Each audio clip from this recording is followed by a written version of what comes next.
Welcome to the bold analysis. Today, I want us to go to the middle of Rift Valley. There is a storm that is coming there because Oscar Sudi, Kipchumba Murkomen, and a host of other leaders, the UDA wing, are on the spot. And they are on the spot after William Ruto chose to get Gachagua. And there seemed to be a lot that did not, there is a team that did not welcome that move. Let me just refer you back. There is analysis I did that there were 4 camps that were emerging around Deputy President. These 4 camps was the Rift Valley UDA camp. There was the Central camp, that was Musalia Mudavadi and the Khalwale team. Then the Western camp. Then there was the Central team and the Coast. All those factions had input on who William Ruto was choosing as the running mate. But now that is not what I want us to look at.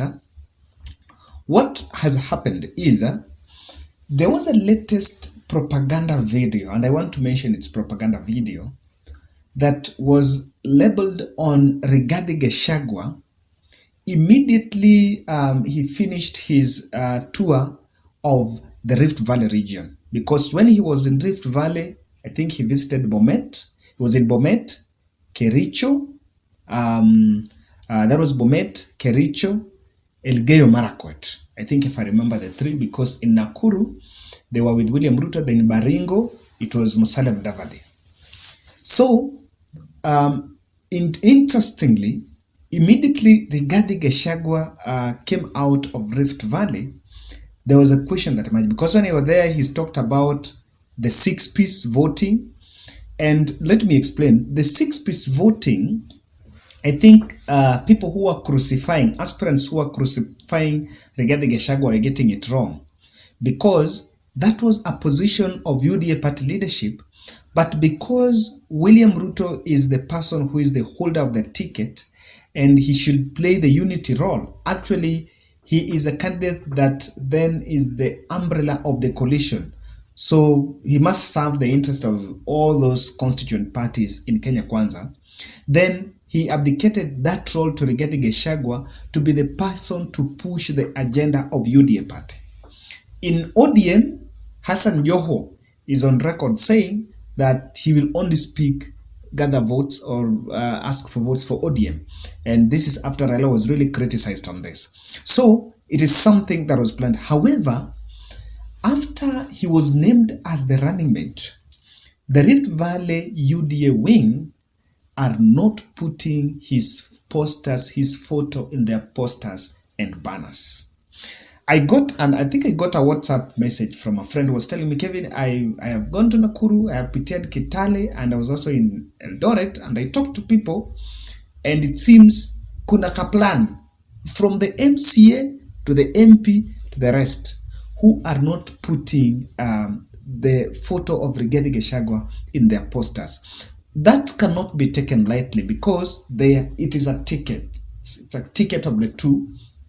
So just like Raila Odinga and Martha Karua team, there is that one photo of Raila and Martha when they're sharing selfie. That photo is being used by all aspirants, and it is used across. When they did the photo shoot, Rigathi Gachagua and William Ruto, it was a photo of the 2 that was shared with all aspirants. That is the one they were supposed to use. Now I want you to watch this video here. It is the propaganda video. Have a listen. It's a bit, takes some time, and listen to it. Then you will realize why this is choreographed, and pay attention to, and just ask a question. Does that video gather votes for Azimio la Umoja, who is on Raila Odinga's side? Then you will understand what exactly is happening. Let's have a listen. Mheshimiwa, wewe umekuwa mzigo kwanza kwa hii chama yetu ya UDA. Wewe ni mzigo, acha tuseme ukweli. Lakini vumilia tafadhali, usiongeze. Wewe nyumbani unyoroshe huko nyumbani. Martha Karua anakukanyaga huko bwana. Wewe utafanya tupoteze kura ya mlima bwana. Unakuja Nandi kila siku, nini unataka? Hata za Wakamba tunataka William apewe ya Wakamba. Sasa wewe uko na shida ya loose mouth, Mheshimiwa. You have a loose mouth. And you have become a baggage to us. Huku mitandaoni ni ngumu sana kukutetea. Ile siku tu ulichaguliwa pop, wakasema dio. Na unajua sisi tuko na, we have very bad memories ya madio. Madio walitutesa sana, kwanza ile wakati ya Nyayo. Walitoa hata magazeti, waliandika wewe ulikuwa unaendanga ukisanya tax kwa watu wa mabaa. So bwana Rigathi Gachagua, you are already a baggage to us, sisi kama Wakalenjin. Na tunaona tuweza hii kiti hii, tukiendelea hivi itabidi urudi nyumbani uende unyoroshe kura, uombe kura nyumbani ya mlima. Speak only when you are spoken to, na uache kudanganya watu ati yo huyu mama independent tutawapatia kazi. Hapana, wacha tuone mpaka kwa kamba, wakishindwa kwa kamba muwapatie kazi. For now raia waamue. Na kitu nye ulifanya leo Nandi enye wanaume wafanyi, hauwezi enda kuanzisha mwanamke vita. Huyo mama anaitwa Sara wa Kosirai, hapo ulianguka kabisa. So bwana Rigathi Gachagua, please chungia William kura, chunga mdomo. Hiyo mdomo ni hatari, hiyo mdomo yako ni hatari sana bwana, hatari. Na mjue leo uliona Didmas hakukuja, Sudi hakukuja, alipeana simu wa record kwa ndio ionekane Facebook live, ndio watu wafikiria hako huko. Sudi hakukanyaga huko kwa nini? If you listen to that, the two things that are being pointed out, the one is that the issue of the 6P, so independent candidates, there is the voice of independent candidates. Number two, there is the voice of Rift Valley people, residents, or rather Rift Valley voters. Those are the two voices that are in that propaganda clip.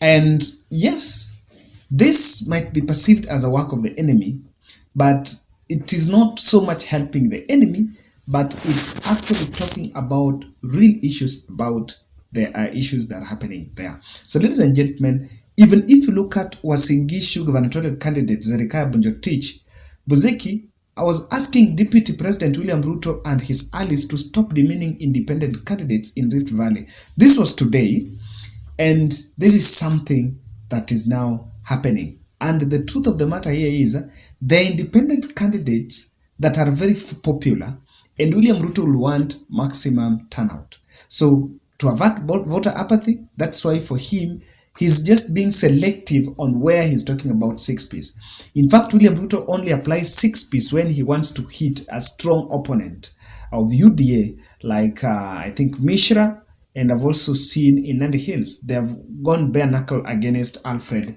Keter. So let's look at it. In this analysis, I want to just look in details what is the behind the scene game by Deputy President to make sure that Rigathi Gachagua is not in the limelight in Rift Valley. And I can tell you, Ruto is a sharp politician. He's a politician who I normally say he's not a short-sighted. He's seeing beyond August. The people around him, Mudavadis and the rest, are the people that see August. Ruto sees beyond August and is a student of experience. Subscribe to our channel, and also I want to remind you that Balozi Media, my brother, has a new music. Check out his YouTube page, Balozi Media, and kindly support, subscribe, and like that channel. Through that, we are also supporting other young talents. Now, I wanted to say something. Deputy President William Ruto, the sharp and the long-sighted politician with great ambition in him, has just found a strategy to curtail Rigathi Gachagua's grip beyond, not to go beyond Nyeri. In other hands, in other words, not to go beyond central Kenya. And let me say this, learning from the experience of Deputy President, from his own experience, currently he is enjoying some support from central Kenya. The support he's enjoying is not because of his own making, but is because of how President Uhuru Kenyatta embraced him, introduced him to central Kenya voters, sold him to central Kenya voters, and saw him as one of their son. And you'll be told that part of the campaign narrative in Mount Kenya was kumi yangu, kumi yako. So there are people who say, and Anna Guru is on record saying that we will not betray William Ruto because he's one of our own. You know, now what is happening is Deputy President knows that Rigathi Gachagua has the financial muscle and the ability to mount a presidential campaign. And just because Rigathi Gachagua and him, Rigathi is his running mate, and their contract in Kenya Kwanza, what they have told the public is that it is a 5-year term from which they are going to consider their next stage, the next phase of engagement where they're going to work together.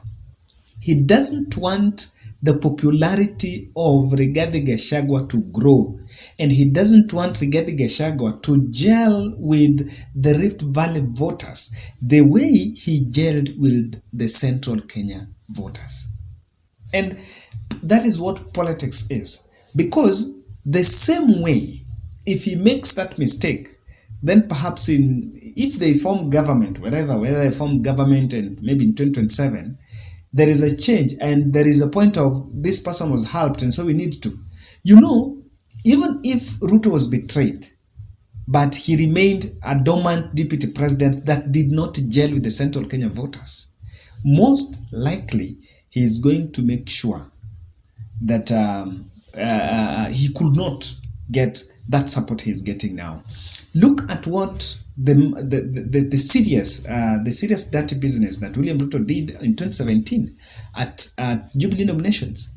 And when he was given that opportunity, he took time to make sure that Amepanga, the Central Kenya politicians that were powerful, they were brought down because they were seen as a threat. Now, Rigathi Gachagua being given powers to go to Rift Valley and amass some support, na kupanga will still do the same. They are birds of the same feather. Wanafanana. Rigathi Gachagua is his student. In fact, in terms of experience, William Ruto is way far above Rigathi Gachagua. He doesn't want, and that is why he might be behind the scene. He's hatching a deal with the aspirants to make sure that they deface Rigathi Gachagua from the MCA to the other levels. But the billboards are there for optics, because again, the billboard is going to raise questions. Now, I even when I was in